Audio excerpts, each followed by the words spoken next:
God is good, yes? Happy Mother's Day, everyone. Will all the mothers please stand? All moms, take a stand right now.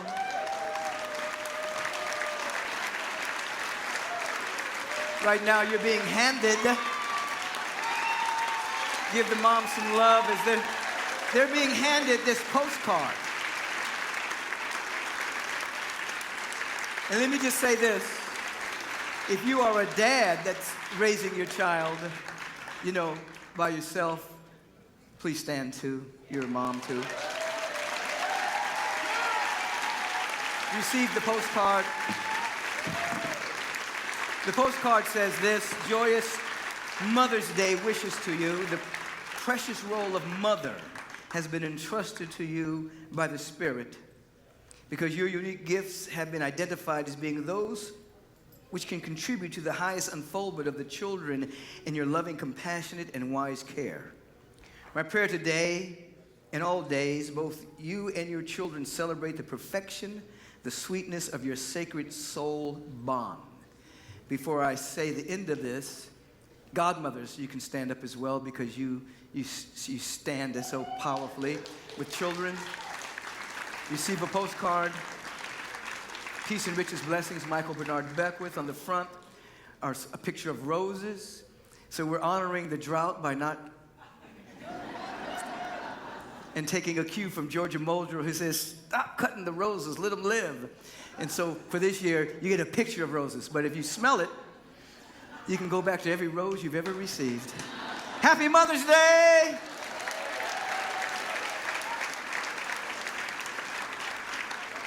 Life is grand, yes? Okay, allow for this consciousness and this extension of your consciousness to embrace all the beings in the sanctuary right now and all the beings who are streaming in from around the globe, some of which those states and countries were announced. Just look around the room and give up the love, give up the peace and the joy. Just have a silent prayer for all the beings here in the sanctuary and who are love streaming, and have an inward desire that these beings grow and flourish to be their greatest yet to be. This is a way that you want to practice walking through the world anyway, that whenever you encounter someone, a silent prayer goes off that you want the highest and best for them. You become a rich blessing everywhere that you go and all that you do. Now come a little closer now and look at one of the beings sitting near you or next to you. Look at that being and say, My. Oh my God. There's such beauty in you. There's such joy in you. You are a joy baby. There's such magnificence in you. Oh, the grace of God is all around you. There's such confidence and poise oozing through you. There's a genius in you. And more good than you can imagine. And you are here to set it free. And change the world for the better. Let's do this in the here and now. Together. And so it is. Oh, give up some love. Give up a good hug. A good high five, a good embrace, and feel the import of this moment as you have gratefully participated in expanding the sacred field of becoming more and never less than your true self. You've expanded this sacred field of dedicating yourself to a spiritual realization of your oneness with God Almighty, all beauty and all joy. And you have become a participant in this unfolding field that began with a morning meditation service and extended itself through sacred chanting, wonderful song, affirmation, purpose, prayer, more song, and coming now to you speaking life into the person next to you. All of this is a part of the field of our becoming. Standing in our state of being, who and what we really are, yet we're infinite. So even as we are being, we're always becoming more of our greater yet to be, because our life is an emanation of that which is infinite, that which is perfect, that which is magnificent, and all the things that you spoke to each other about. So now you're in a sacred field of remembrance. remembering who you are. You've come away from the field of the world that sometimes beats you down and obscures your light and hinders you and seeks to make you walk lockstep in a societal realm of materialism and consumerism. But you've stepped into an awareness of real abundance, real prosperity, real joy, real generosity, real beauty and wholeness. Look at the person next to you and says, I think he's talking to you. But I'm going to listen in. And so with that awareness, we're jumping into the theme of our month, which is your cellular workout. Let's say that together. Cellular workout. We're entering to the theme of the cellular workout with the full awareness that you already know what it means to physically work out your body tempo. You know what it means to do stretching and yoga and qigong and to do cardio and to do all manner of things to perfect and stabilize the physical instrument that you can deliver your gifts, talents, and capacities without being infirmed, without having physical disabilities. You know how to work out your physical body tempo if you do not learn quickly. You've only got one body, you might as well take care of it. You know what it means to work out your mental body, to study and to expand your awareness by studying something on a regular basis that confuses you a little bit, where you have to stretch a little bit to understand what the author or the channel is speaking about. So that you're constantly reaching for more than your present understanding. So you're working out your mind and you're working out your brain by doing particular things that keep it agile, keep it flexible, so that your memory stays intact, but you get to forget what you want to forget. But we're talking about a cellular workout where you're getting to exercise yourself on a cellular basis. And this is why there's a strong emphasis on affirmative prayer and sacred meditation and envisioning on a regular basis, so that you are literally working out your soul, not begging and beseeching a reluctant deity to give you anything, but developing a sweet level of communion with the infinite, so that your relationship with the infinite is not merely on a 911 basis. It's not merely on the basis of an emergency, that whenever something goes down that you think you can't handle, suddenly you want to commune with the Spirit.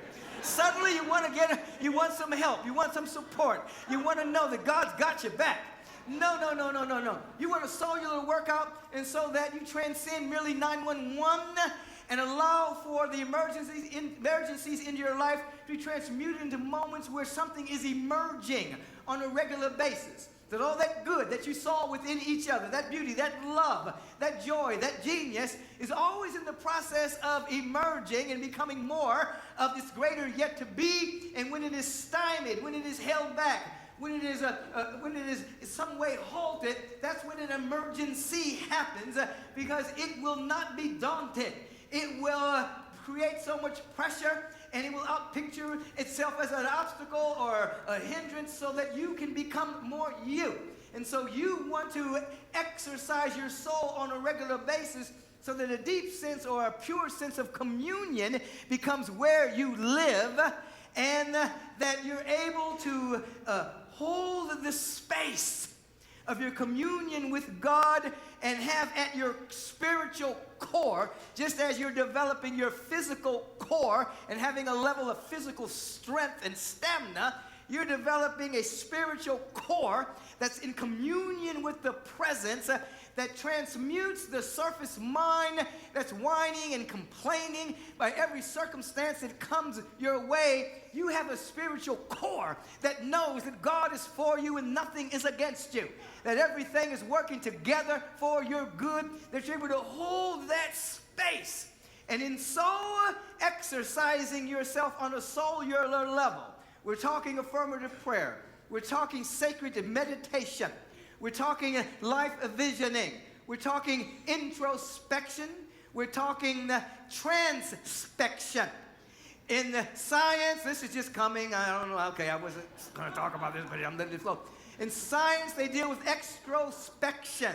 And that is, they use the physical eyes to measure things that can be seen physically. and they measure things that you can see and taste and touch.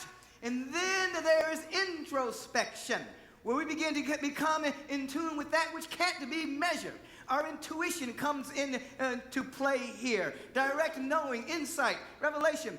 We can have introspection, look at our own moods, our own thought forms, our own perceptions, our own opinions. And combined with real thinking, we can have insight and change. And then there is transspection. That goes beyond introspection, goes beyond extrospection. Transpection is when you come into the deep silence, no movement, stillness, perfection everywhere. And from that state of wonder, that state of pure connection, as you are in transpection, you glean your state of being as a nomina held in the mind of God, a perfect pattern that can never be duplicated or replicated. And from that space, combined with real thinking, your life changes in a beautiful and magnificent way. While we're doing this cellular workout, you will discover that you pass through different stages of your evolution. You begin to meditate, and you go through what is called the pre-initiation stage. This is a moment through introspection that you discover that some of your life is meaningless. That you, in parts of your existence, you've lived a meaningless life. That you have gleaned priorities from the world that you did not inherit from the divine. And that it has taken you into the land of experience and pulled you from the land of I am. And there's nothing wrong. You haven't made an ultimate sin. There's no great mistake. It's just you suddenly discover, oh, this activity, this habit, whatever, it's meaningless. It has no purpose. It's not serving any purpose in my life. It's a pre-initiation stage. And it's a stage of awakening. Sometimes there's tears and grieving. Sometimes there's a release. Sometimes it's chemicalization. Sometimes it's a little bit of regret. And then it ends up with the great degree of self-forgiveness. And then as you continue in your spiritual practice, you move into the next stage, which is called initiation. In other words, you've seen the light. You catch a divine idea of who you are. You suddenly see yourself as you really are. Your life has meaning. Oh my God, regardless of what the world has said about me, I have meaning. Regardless of my past experience, there's something about me that's pure and perfect. Regardless of any mistake I have made, there's something about me that has never been harmed or endangered in any way. It may have been covered up by limited perception. Oh my God, I see the light. I see who I am. Oh, I didn't know. I thought I was just human. I thought I was only human. I thought I was just the son or daughter of my parents. I thought I was just the byproduct of a miseducational system. I thought I was just the byproduct of society. But oh no, my life is the light. The same light that lights up every man and woman that cometh into the world, the true light that was discovered in Jesus the Christ, Krishna, and all the avatars that walked the planet. That's a moment of initiation where it's like you have a satori moment. Oh my God. Oh my God. Oh my God. And then it moves into the next phase, which is called discipline, that leads to a blissipline, where you develop your cellular practices to maintain and to stabilize that spiritual insight and initiation. Now you know, beginning to know what your life is about. It's about that light expressing, that unique, irreducible expression of the Most High, getting to express itself in every area of your life, physically, mentally, emotionally, spiritually. That light gets to express itself. Now you're past the pre-initiation stage and you're into the cellular workout stage, where you wake up with a full awareness that you're going to practice these spiritual principles. You're going to practice the presence of God through sacred spiritual technologies, even when you don't feel like it, even when your surface mind is running amok, even when the emotional body temporarily has taken over your existence. You become like the spiritual Olympian that you are, And those who have gone far in the Olympics and in certain particular physical tasks discover that you hit that point where, oh my God, I can't go any further. But based on practice, based on inner enthusiasm, and based on priority, they pass through that wall anyway. They get the second win. You never get a second win on the treadmill of life. You get a second win in real living and embracing a cellular workout. You see? And so even when you don't feel like it, you embrace this idea of working out soulfully and cellularly. Okay. So that eventually that discipline becomes a blissipline. Leads you into that state of activating potential, which leads to a high state of bliss in the activation and the full expression of joy. And in the process of this, you begin to midwife the life you are meant to live. I want to say this again because I need you to hear these words. You begin to midwife the life you are meant to live. I did not say you will begin to midlife the life you should live. Big difference. There's a meant to be-ism in you. There's a meant to be, not a should be. Should comes from external authorities. You should do this. You should do that. But there's a meant to be within you. So we seek not to should on each other. It's not a good deal. We don't want to should on each other.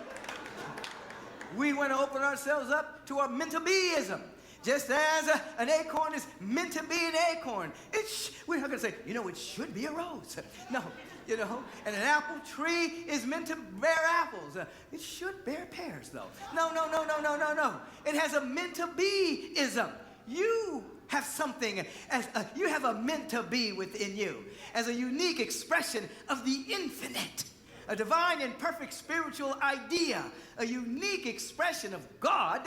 You have a meant to be, as only you can express it. No one else can express your meant to be. They can be in the same genre. They can be in the same field. They can have similar gifts and talents and capacities.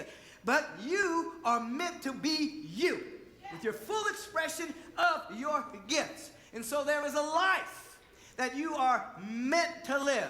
And everyone, every being has a life they are meant to live. Every being has a life they are meant to live on this side of the veil and the other, continuing to allow for our soul, which is timeless and spaceless, to continue to evolve, to express this infinite nature. And so you establish your midwifery for yourself by coming to a great understanding that as a divine mother, and that being and those beings who served as proxy, as channels, as vehicles to divine mother, your mother, and those who mothered you.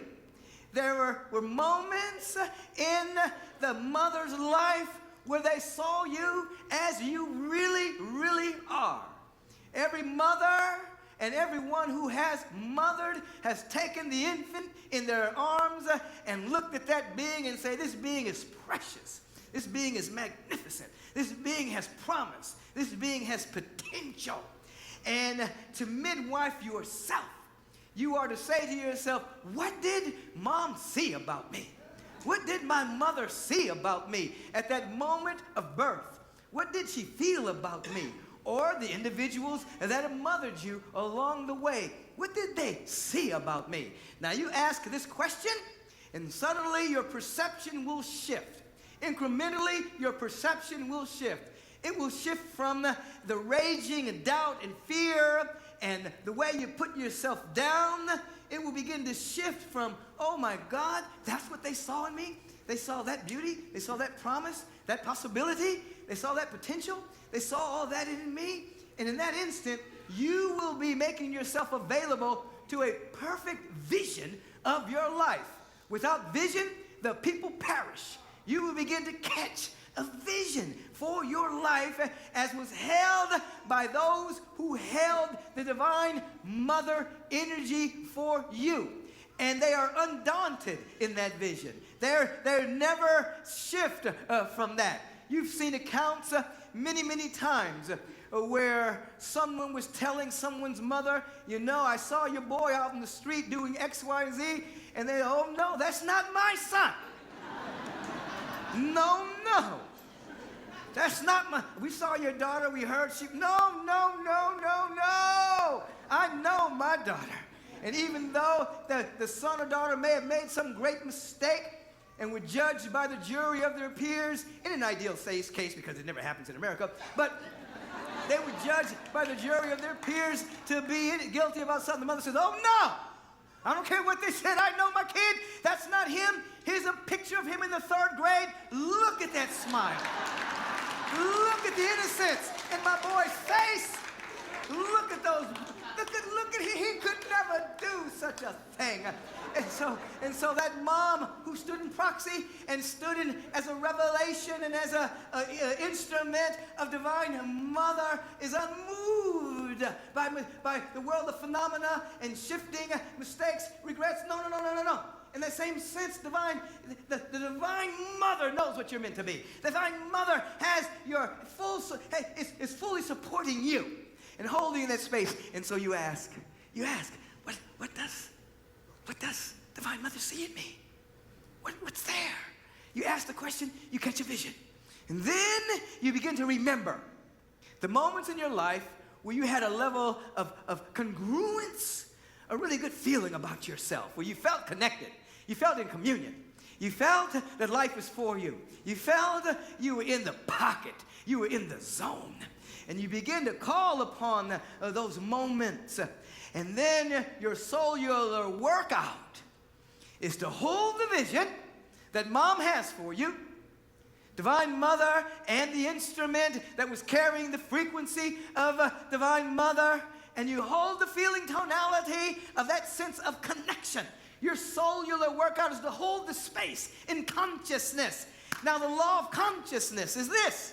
As you're holding that space through your cellular workout, transcending the personal mind that's berating you, transcending the personal mind that says, I'm unworthy, I'm not good enough, I don't have enough, I've made too many mistakes, transcending the personal mind that's always complaining incessantly about you and who and what you had to go through. As you're transcending that into vision, into that feeling tonality through soul work, by right of consciousness. Consciousness is creative. Say it. Consciousness is creative. Say it. Consciousness is creative. Say it. Consciousness is creative. That consciousness will outpicture. It will reveal itself. It will manifest itself as more good than you can imagine. It will show up, and you won't have to know how to do it as you hold the space of being so loved, holding the space of promise and possibility, holding the space of the mystic chord of memory being struck. And you remember those moments where you felt in integrity with your soul and the feeling of it. And you're doing your soul work to hold that space out of no thing but the space, out of no thing but consciousness, out of no thing but that energy. Your life would take on a different trajectory. A shift will occur because consciousness prevails. Consciousness will expand, and you will see, without knowing how, your life taking on the timbre and the tenor and the vibration of the Most High, that which you are holding. There is a life that you are meant to live.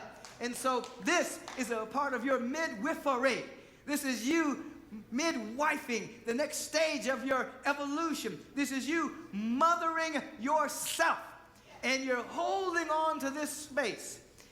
And if it is difficult because you feel you weren't mothered properly or for whatever reason, you do two things. One, you use your imagination as an angel of God.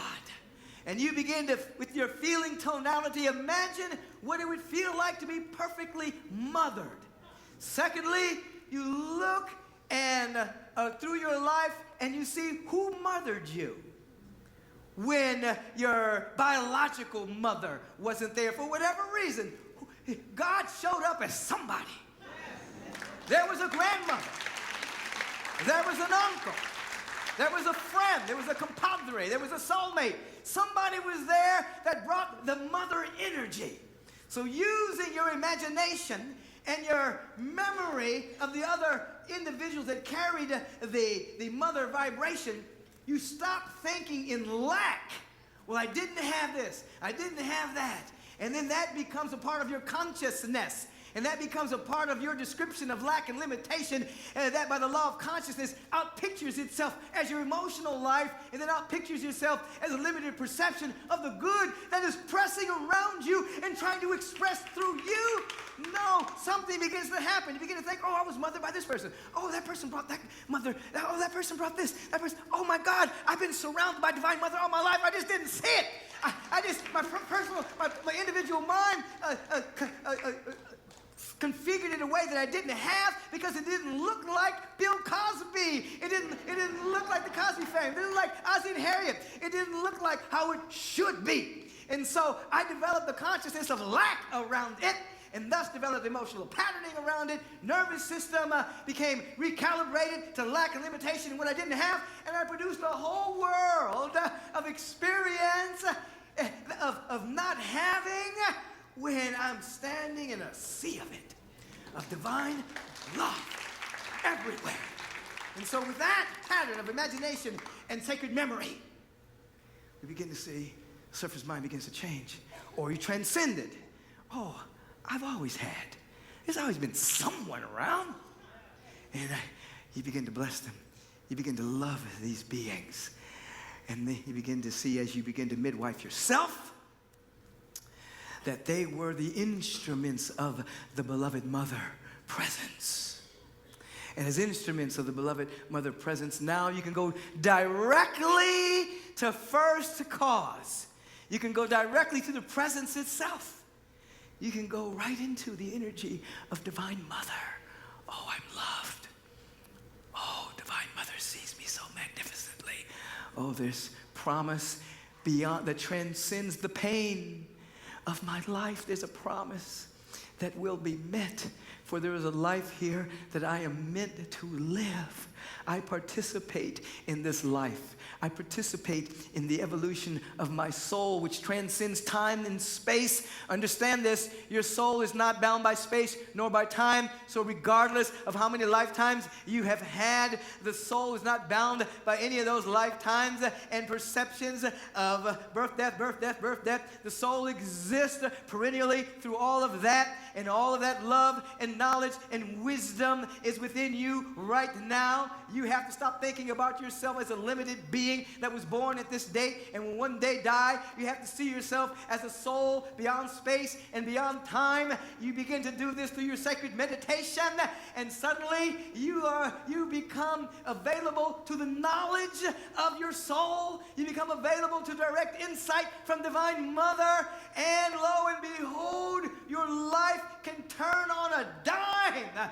You can have a healing, a miraculous shift of point of view, because you are loved first, and now you embrace that loving intentionality by loving yourself. Can you be bold enough to love you? Can you be courageous enough to love you? To embrace that self-love and appreciation as Divine Mother, who has always and will always hold you. This is your work. Cellular workout. Many of you are doing good with the body. It's all right. Many of you are doing good with the mind, but now you got to get down on the soul level. You've got to get down with it. You're building muscles of the physical temple, but you have to begin to build vibrational ripples of infinity on a soul level that breaks you free from the chains of limitation in your surface mind. So she becomes strong enough to hold the frequency of bliss, strong enough to hold the frequency of joy, strong enough to hold the frequency of happiness so that it's not intermittent. You have a core of happiness and a core of joy. Even when things in the world of phenomena are not going the way you like them. Even when your plans seem topsy-turvy, your core is strong. Your core of light is strong. Your core of love is strong. Your core of joy is strong. Your core of generosity is strong. Your core of kindness and compassion is strong. You've done your cellular workout, and the world has no power over you. You are free. Oh, Divine Mother wants you to know that you're loved. But Divine Mother wants you to know that you have got to love you. Someone can love you so deeply and profoundly, but if you don't love you, you won't even see it. You'll think it's not there. You've got to love you. You've got to embrace the vision that Mom saw in you and activate it through your cellular workout. Oh, breath, deep breath. Put your arms around yourself for a moment. Just grab your shoulders, just grab your arms. And come with me for a moment. Just consider this. Consider somewhere in your life, it doesn't matter whether you were adopted, that's still a God plan. Or whether you were with your birth mother or birth father, or whether there was a grandmother or an auntie or a dear friend, doesn't matter. The energy is what's important here. But somewhere along the line, you were probably held and someone looked at you and said, oh my God, look at this precious, precious being, full of promise, full of joy, full of possibility.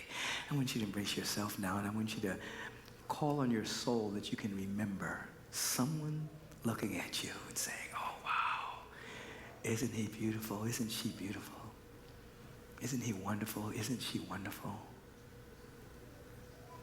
Just hold yourself and feel how precious you are in the sight of God. Feel into that. And as you're feeling into that, and remembering, beginning to remember, that is, the activation of that moment begins to recalibrate your nervous system, so it's more than mental memory. It's an activation so that it's becoming embodied and ensouled, that you're precious, you're wonderful, you're full of potential, you're magnificent. As you're feeling into that, I want you right now to just release a blessing for all the mothers in your life. Your biological mom that birthed you, other beings that came along and assisted in that vibration. Whether they're on this side of the veil in the realm of the visible, or whether they're in the realm of the invisible, just bless them and thank them for seeing something in you. They looked at you and they saw beauty. They looked at you and they saw potential. They looked at you and they saw possibility. They looked at you and saw joy. Give thanks. And as you're giving thanks for these beings, it's becoming easier and easier for you to begin to see yourself through the divine glance that they gave you when they looked at you. When your friend looked at you, when your mother looked at you, when your soulmate looked at you, when your uncle looked at you, and that professor that saw the brilliance in you looked at you, whoever brought the energy.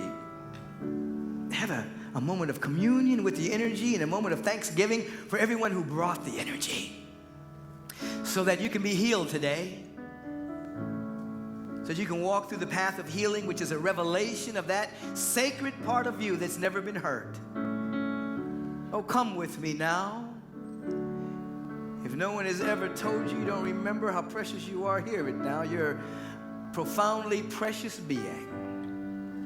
God made no mistake when God recreated itself after its own image and after its own likeness and named itself you. Oh, you're precious in God's sight.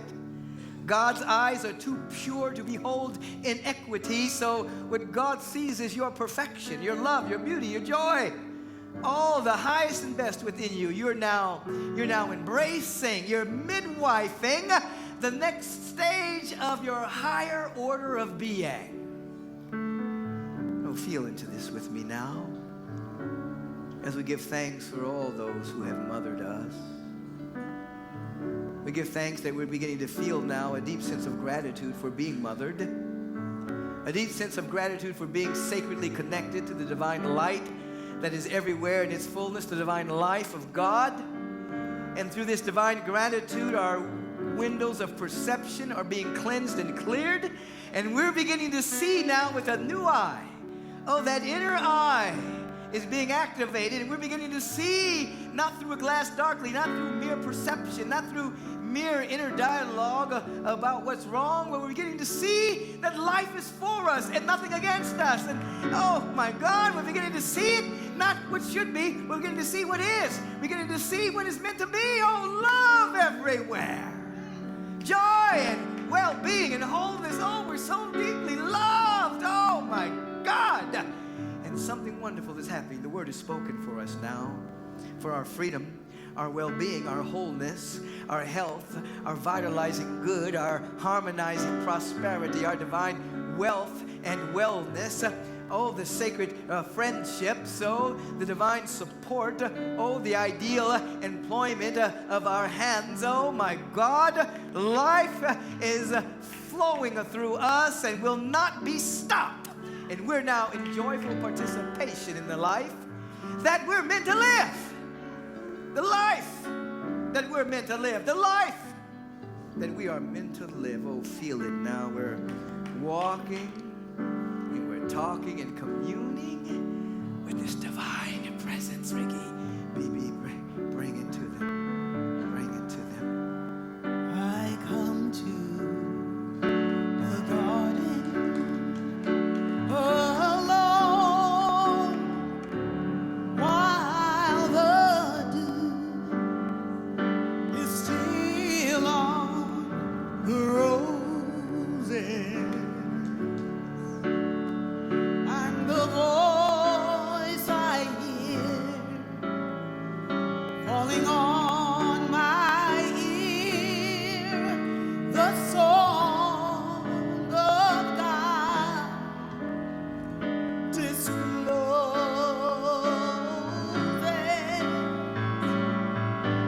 for she walks with me and she talks with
and all joy and all life. Take the hand of the being next to you and feel the vortex of prayer expand and multiply and be magnified by each being here in the room and by each being that's streaming in live right now or archive. Doesn't matter, the energy is forever.